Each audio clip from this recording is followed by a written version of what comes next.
ഞാനിപ്പോ അയച്ചു തന്നത് ഞാൻ വന്നില്ല. ഞാൻ മാഡം പറഞ്ഞു ഒന്നെങ്കിൽ വന്ന് ചെയ്യണം, ഫിംഗർ വന്ന് ചെയ്യണം, അല്ലെങ്കിൽ അയച്ചു തന്നു. ഞാൻ അയച്ചു തന്നു.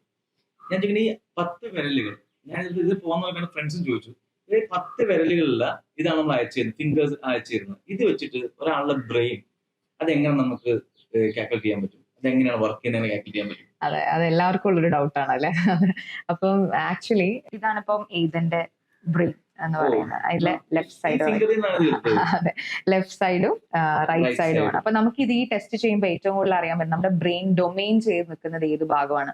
അതായത് പ്രാക്ടിക്കലി തിങ്ക് ചെയ്യുന്ന ഒരു സൈഡും ഉണ്ട്, ഇമോഷണലി തിങ്ക് ചെയ്യുന്ന ഒരു സൈഡും ഉണ്ട്. അപ്പൊ നമ്മൾ പറയുക ലെഫ്റ്റ് ബ്രെയിനേഴ്സ് ആണെങ്കിൽ കൂടുതലും കാര്യങ്ങൾ പ്രാക്ടിക്കലി തിങ്ക് ചെയ്യുന്നവരാണ്. അതേസമയം റൈറ്റ് ആണെങ്കിൽ കൂടുതൽ ഇമോഷണലി അല്ലെങ്കിൽ ക്രിയേറ്റീവ്ലി ഒക്കെ തിങ്ക് ചെയ്യുന്ന ബ്രെയിൻ കപ്പാസിറ്റി ഉള്ളവരാണ്. ഇപ്പൊ മോനൊക്കെ പ്രാക്ടിക്കലി തിങ്ക് ചെയ്യുന്നതാണ്. അവർക്ക് എല്ലാത്തിനും റീസണിങ്സ് കിട്ടിക്കൊണ്ടിരിക്കണം, ക്വസ്റ്റ്യൻസ് ചോദിച്ചുകൊണ്ടിരിക്കുക, അല്ലെങ്കിൽ ലോജിക്കലി ഭയങ്കര ഹൈ ആയിരിക്കും. മാത്സ്, കമ്പ്യൂട്ടേഷൻ അതുപോലെയുള്ള കാര്യങ്ങൾ അവർക്ക് ഭയങ്കര ഹൈ തോട്ട് പ്രോസസിങ് ആയിരിക്കും.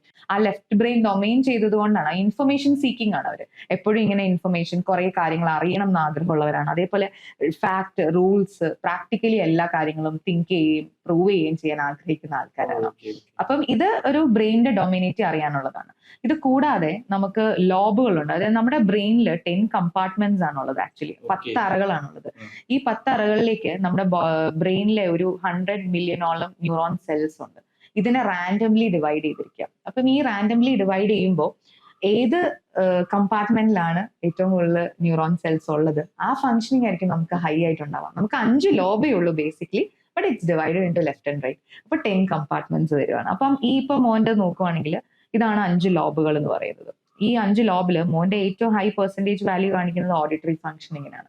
അപ്പൊ കാര്യങ്ങളെല്ലാം ഓഡിറ്ററിയിലൂടെ കേട്ട് മനസ്സിലാക്കുക, അല്ലെങ്കിൽ അതിലൂടെ കാര്യങ്ങൾ ഗ്രാസ്പ് ചെയ്യാനാണ് മോന് ഇഷ്ടം. ആ ഒരു കുട്ടീനെ നമ്മൾ ഇപ്പൊ ഇരുത്തി എഴുതി പഠിപ്പിച്ചു കഴിഞ്ഞാൽ ചിലപ്പോൾ അതിലൊരു ഇമ്പ്രൂവ്മെന്റ് ഉണ്ടാവണമെന്നില്ല.